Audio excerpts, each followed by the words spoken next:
Hello, and welcome to the Straight to the Source podcast. I'm Tanya Barr. And I'm Lucy Allon, and we're looking forward to taking you straight to the source of the people driving our food and hospitality industry forward. Today, we're thrilled to be joined by entrepreneur Laura Goldberg, co-owner and COO of Hurricanes Grill, a family-run group with venues in Sydney and overseas. But Laura's impact goes far beyond the restaurant floor. She's also the founder of Women in Cafes and Restaurants, a community dedicated to supporting and empowering women across the industry, and an ambassador for the Burnt Chef Project, advocating for mental health in hospitality. Today's episode is proudly brought to you by Squizify, the digital food safety platform trusted by leading hospitality brands across Australia and the world. Laura, welcome to the studio. Thank you. It's wonderful to have you here. It's good to be here. I know. Exciting. Yeah, it is exciting. I know you're a super busy lady. You've got a rapidly expanding hospitality group. And in fact, I think we've caught you before you hop on a plane to China tomorrow. Is that right? That's correct. Yes. Yes. Keep busy. But I don't like the word busy. It's just, it's got like negative connotations. I just like, doing stuff. Productive. We're so thrilled to have you here with us today. You're such an inspirational industry leader who has played a really big part in shaping the growth of Hurricanes Grill for over a decade now, which is no mean feat in today's very fast-moving industry. How would you describe your leadership style, and how has it evolved over the years, do you think? It's definitely evolved. I grew up in a very strong Mediterranean family where shouting and screaming and that kind of thing is the norm. And I used to think that was how leaders were, loud and, forceful and that kind of thing. And then I just realized quite quickly, probably coming to Australia, that wasn't the best way to get the best out of your people. And I've just learned to be a little bit more empathetic, a little bit more quiet, a little bit more lead through example rather than telling people what to do all the time. So yeah, it's definitely evolved, but I think that's probably my strongest point is leading by example. And is that something you were conscious of evolving? Like, did you actually make a conscious decision to change the way you were leading people? Or do you think it was just something you sort of subtly just introduced as you were growing as a leader? I think definitely as I grew as a leader, it's just something that happened organically. But I have become more conscious of it and how obviously after COVID, everything changed and people don't respond in the same way as they used to. Yeah. So definitely it's something that's evolved over time and definitely that I'm conscious of. And the older I get, the more I read, the more I, research and, empathy is something that just keeps coming up. So, yeah, absolutely. I've definitely used that. I think COVID definitely set off a lot of those conversations, didn't we? Were so disconnected from each other through force of being locked down that we suddenly really thought about those connections and how we sort of interact with people. Definitely. And I think from a hospitality industry perspective, it's really brought in some very productive and constructive conversations that we're all having now. Absolutely. About leadership. It's a very demanding industry. What in terms of, you talk about being an empathetic leader and, listening is a big part of that. What are the principles or values that you really hold on to or are led by when you're leading your teams through positive and more challenging times? Authenticity, 100% is the thing that stands up for both Craig and myself. We are true to our values. We never waver from them. We lead the same, both of us, which is helpful. We don't have good cop, bad cop. Sometimes I wish we did, but we don't. But definitely authentic in the way that we lead, and the same thing by example. We're not afraid to get our hands dirty. If Craig has to jump in the kitchen, he does. If I have to jump in front of house, we 100% do it. We don't lead from a pedestal down. Yeah, not from the top down. It's like we're part of the team. Yeah, we're there. Yeah. And that's an interesting dynamic, isn't it? Working with your partner in life, your husband. How do you find that balance?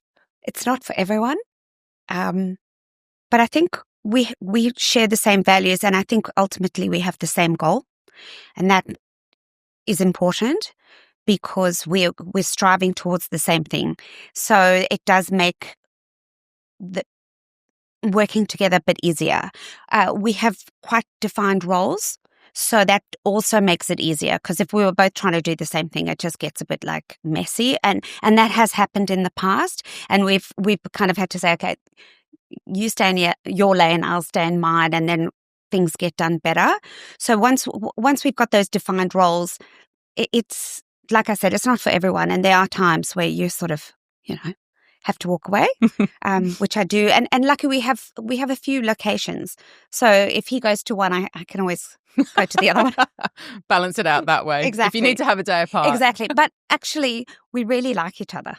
That's so lucky. That does make I always say that Craig is the nicest man in the hospitality industry. So that does help. Oh, and look, hospitality is all about warmth. It's all about that connection with your customers and also, of course, your team. Yep. And so running a business that has multiple venues and is growing, especially in the international market, how do you balance I guess working with your teams in a way that they know that you're present and engaged even when you're not maybe even there? It's something that we've struggled with a little bit because we both leave, especially with international expansion, we go together.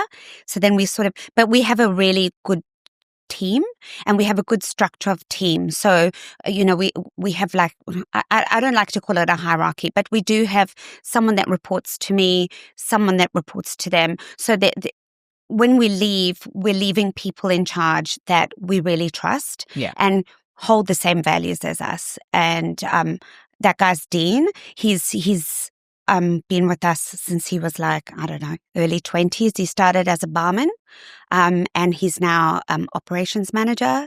And it just helps to have someone who believes in us as much as we do. Yeah, absolutely. I love it when you hear that people have come up through the ranks and come into leadership positions because I think, we're all working really hard to attract people into the industry and communicate the incredible opportunities and pathways that it offers to people who might look at it as a bit of a short-term, short gap. It's between my studying. one point that I'm really trying to, especially for women, because what I find is that women drop off. They'll do the waitressing and then they'll be like, oh, no, I'm going to go get a real job. And this is a real job. And there's so many positives to hospitality and working. It's not just being a waitress, and I don't mean that in a bad way. I'm saying there are pathways. There's lots of things in hospitality, and that's why, with women in cafes and restaurants, I've tried to highlight women in different aspects of hospitality, because people have this idea that it's just one thing, but it's not linear. There's so many career pathways. In the industry. Yeah, I totally agree. And I mean, we've spoken about this before, and obviously my background is front of house as well. And I had to really sort of demonstrate to my parents that this was a career I believed in, that I was good at, and that it did have opportunities for me, because they weren't that thrilled when I said I was, going to start working in restaurants. They didn't see the opportunities that I did. And I think it's really important when we do talk about the hospitality industry, we do highlight all the different roles, because it does tend to be very chef and kitchen driven. And I understand why, but you can't run a restaurant or a business without all those other incredibly important roles. Absolutely. And we're the conduit between the pass and the customer. So it's sometimes an invisible side of the industry. So I'm so thrilled when we hear that people have come up. But I also think that every single person should work in hospitality, because I think you can learn so much. You learn about time management, you learn about, all the different skills, speaking to people.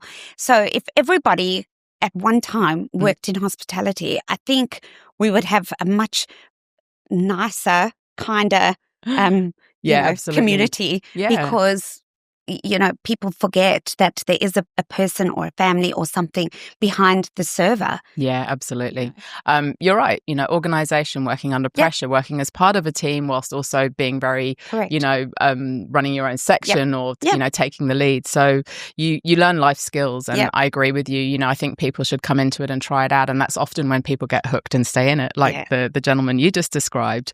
But we do know, and we're having many more conversations now around the challenges that women face in hospitality, whether it's sort of seeing a career pathway within it or being supported to find a career pathway within it. And you mentioned that was the impetus behind setting up your wonderful community initiative, Women in Cafes and Restaurants. What are some of the key challenges you think women are facing today? Because I know it has evolved since I was a restaurateur 15 plus years ago. I think it's still the same. I think it's an education piece. I think it's educating parents about the fact that there is career pathways, and this myth that it's late nights, long hours, etc., because it's not like that anymore. Unfortunately, Sydney's nightlife is not what it used to be. And when we used to close at 12:30, 10:30, you're home. So it is an education piece. I think we have to. We're much more regulated now than we used to be. No one's doing 70 hours. And if you're doing 70 hours, you're probably the owner. Yeah.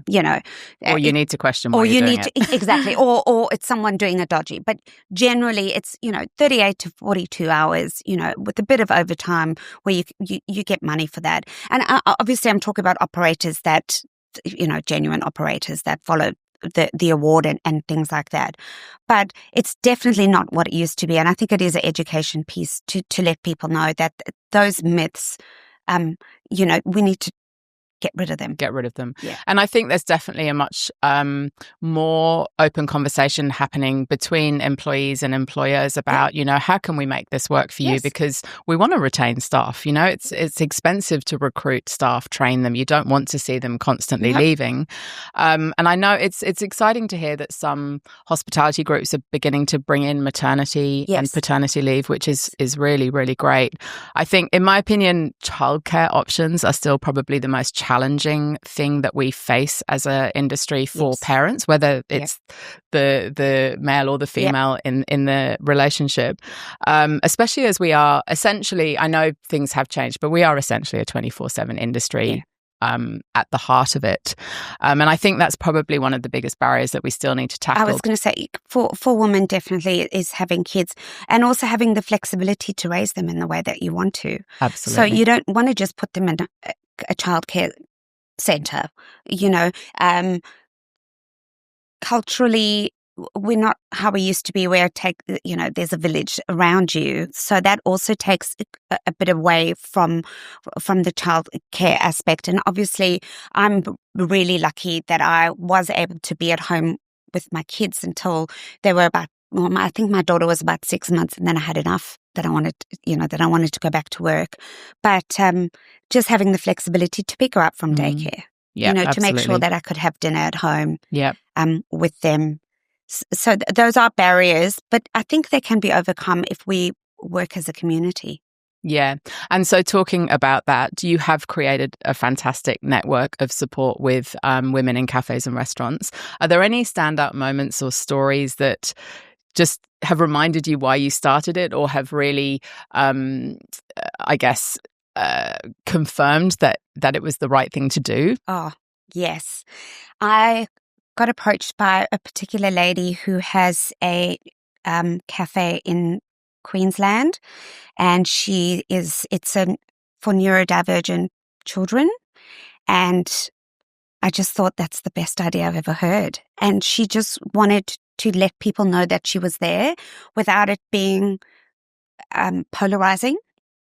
And when she came to me and she did it, and we got a great response, I just thought that's why I'm doing this, because there are so many people out there that are craving that kind of thing. If you want your kids, her cafe has the right textures, they have the right colors, it's very calming. And I thought, this is what I'm talking about. This is an incredible woman who had physiotherapy business before that and went, where do these kids go after school?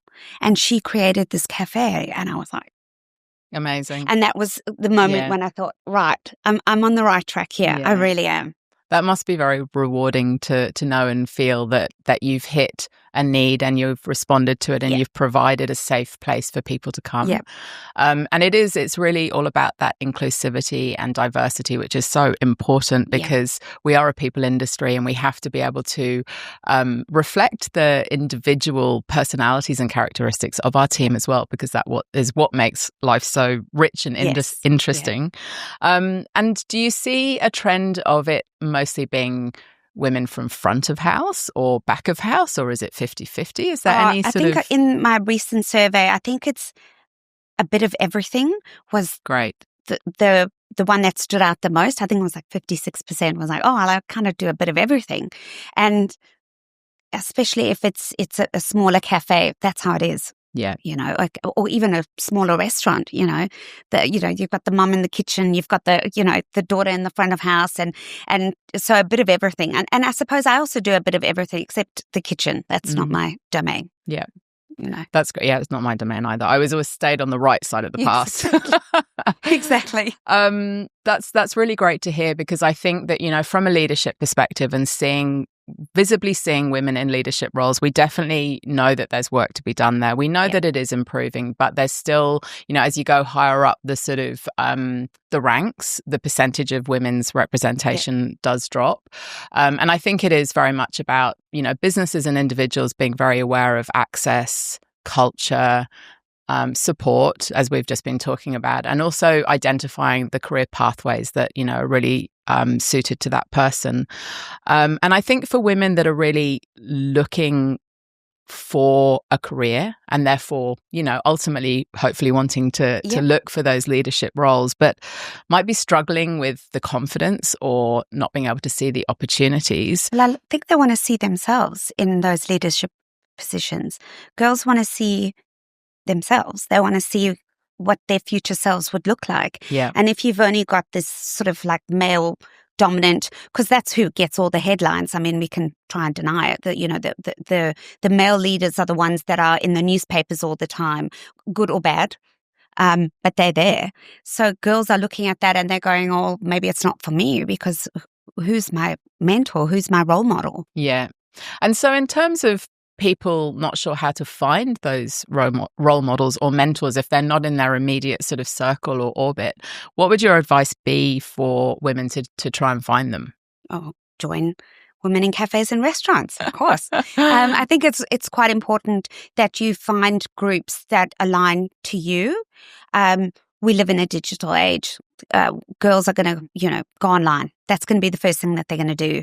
So, join communities that you see yourself in. I'm part of another community of mum entrepreneurs, even though I hate that word, but we all are.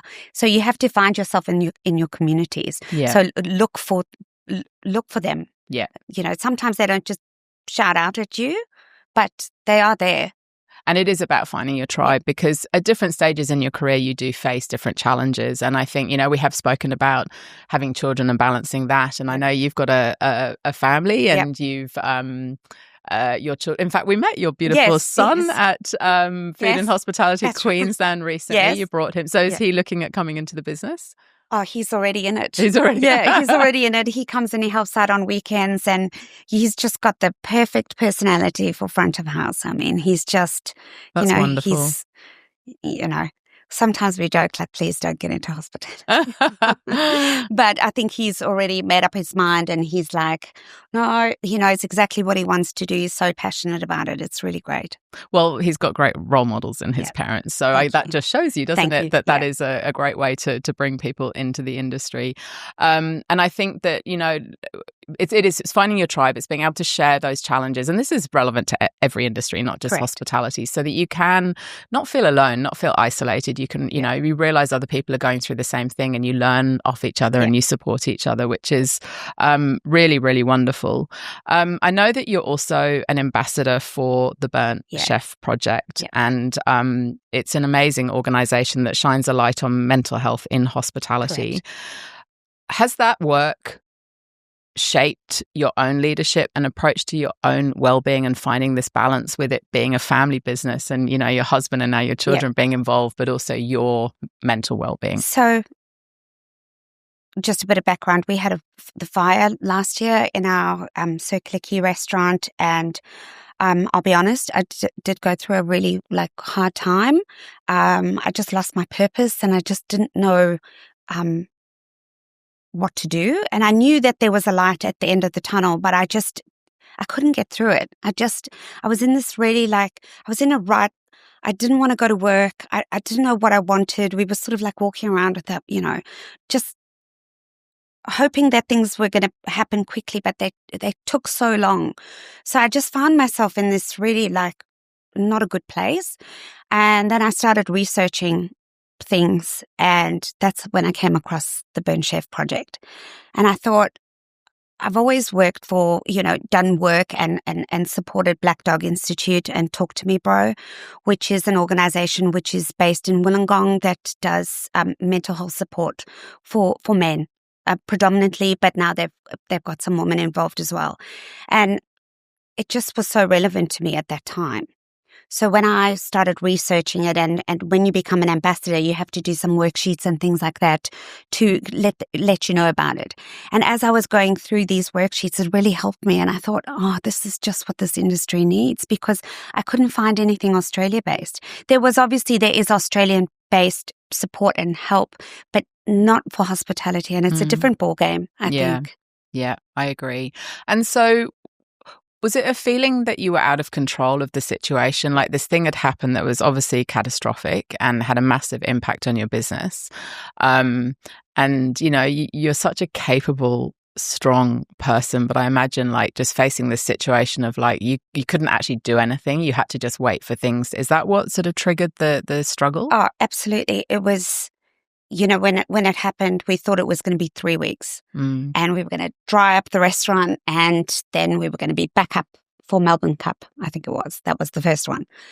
Then it was no. And then the damage started appearing from the water, and then it was, okay, we'll be open in time for Christmas parties. From the 1st of December, we'll do some touch-ups and it'll be fine.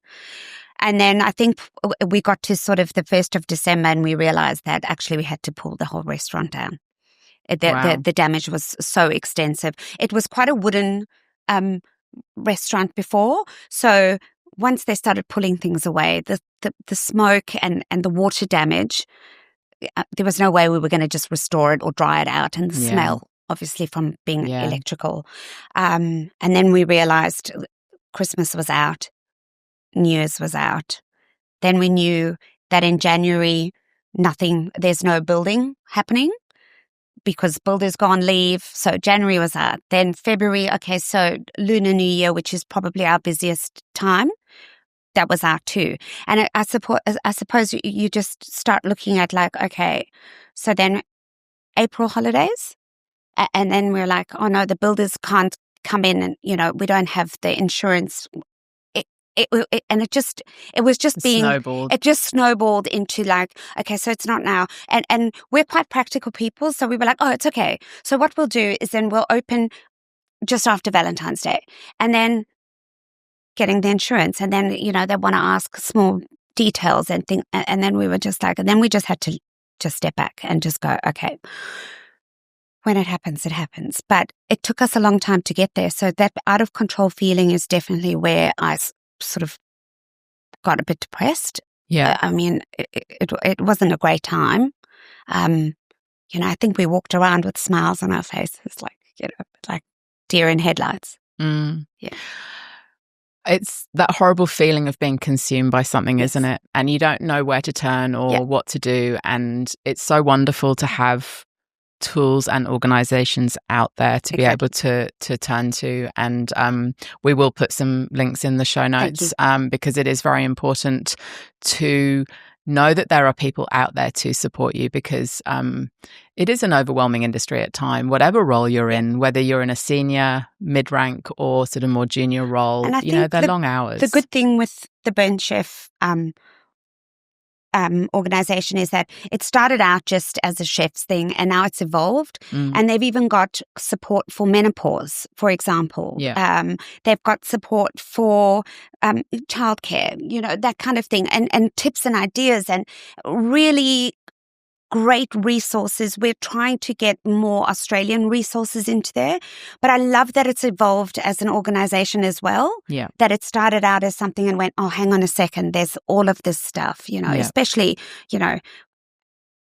I'm not in menopause, but that is something that is quite around me, and the support that they offer, and you start to think about things a little bit differently. Absolutely. Without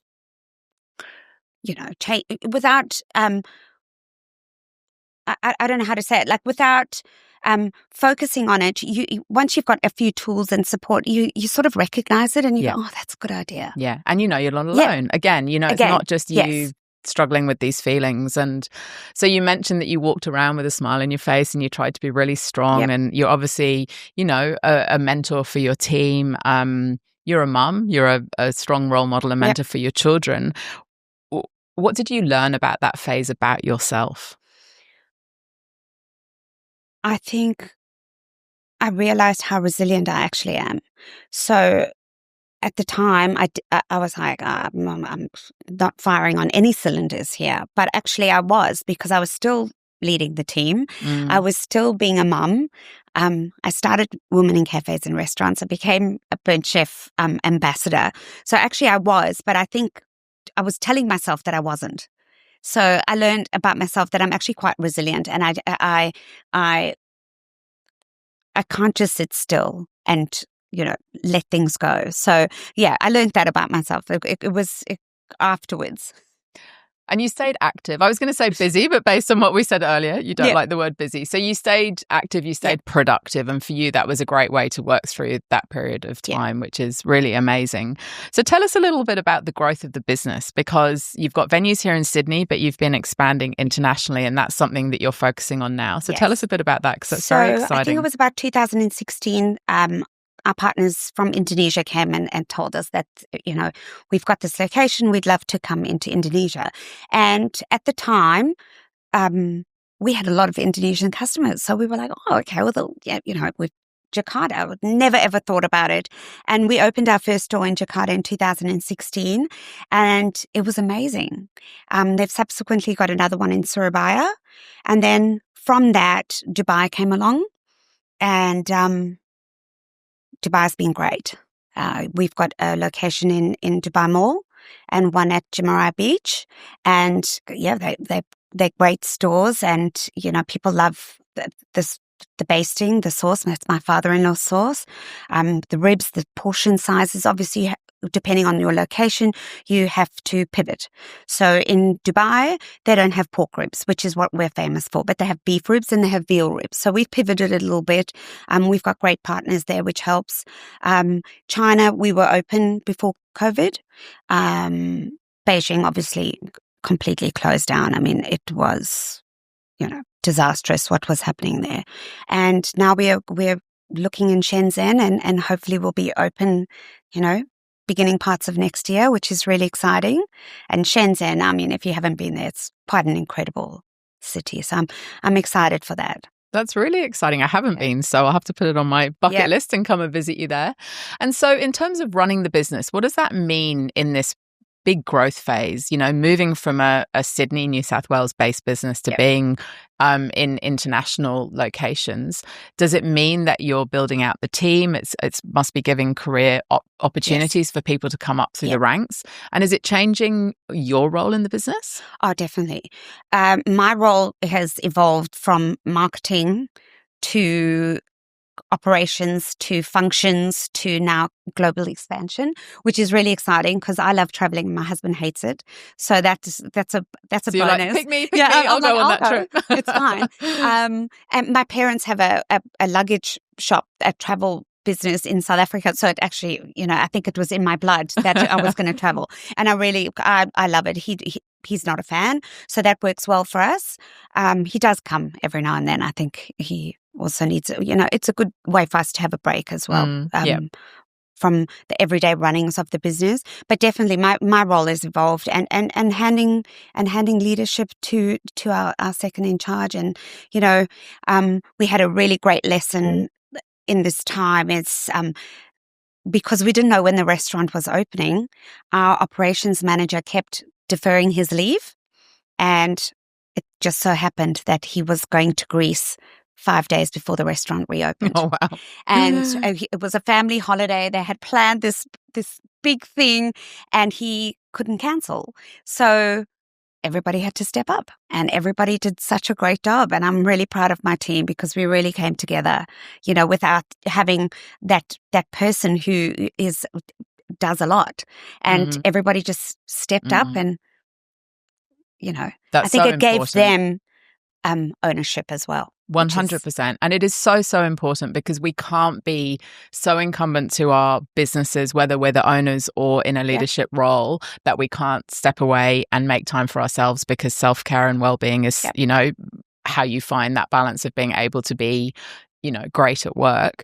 And so can you tell us a little bit about building this culture within the team? Are there any particular strategies that you focus on? You've obviously got a very cohesive team and you've got this growth expansion vision. So how is that playing out internally? I think I listen. And I think just evolving in leadership is just being really interested in your team and being really interested in the things that they're doing. And I think I learned that just after COVID, or in the middle of COVID, we had a Women's Day lunch at the restaurant. And I had just released my first book. I wrote a chapter in a book and I gave everyone the book. And then I said, so this is my story. I want to hear your story. And we all sat around and I think there was 20 of us. And I learned so much about each person. And I was like, oh my gosh, I know nothing about my team. And from that minute on, I was like, I'm going to make sure I know who you are, what you do, who your kids are, ask about your family, and it's made a huge difference because, not that we didn't care before. It was just something that I never thought about. Well, we're so busy doing. Yes, exactly. Like you said, we don't stop to chat and we had one particular young lady that works for us, and she told us that through working through hurricanes, she built a house for her mom in Colombia. And I was like, what? And that was the real impact that it made for me, is actually getting to know your team on a more deep level. Yeah, you obviously you don't want to blur lines and things like that. But knowing certain things about them, I think is so important. Yeah. I think there's this myth that being empathetic and knowing your team weakens those boundaries of, we have a job to do, and if I need to correct you, or then I can't do that because we're friends.